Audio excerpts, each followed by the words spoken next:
People often imagine that castle walls were just left as bare stone, but in fact they weren't. They were plastered, painted, and decorated.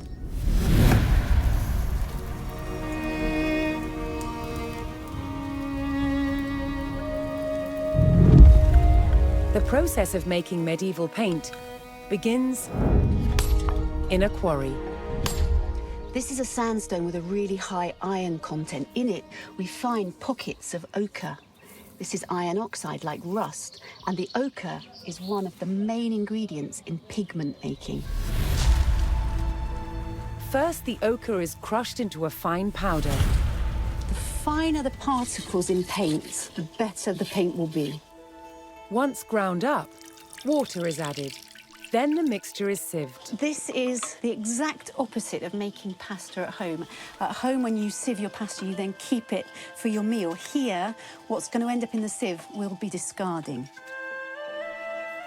What's needed are the tiny particles suspended in the water.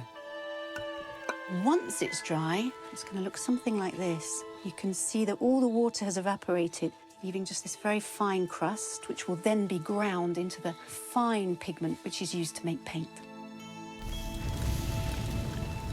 But ochre's colour palette doesn't end there.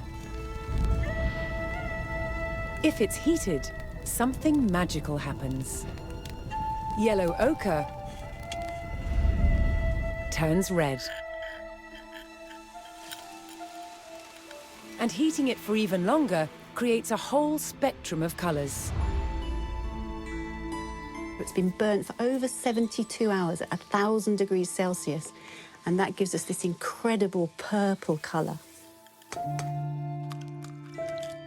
To turn the pigment into paint, it's bound together with egg and tree sap. A popular motif in the Middle Ages was the use of stones and roses. That's where you paint on blocks of stone to make it look like you could afford to pay stonemasons to produce dress blocks of stone and then decorate them with 5-petaled flowers. So, medieval castles were far from the gloomy places we imagine today. They were full of colour and light.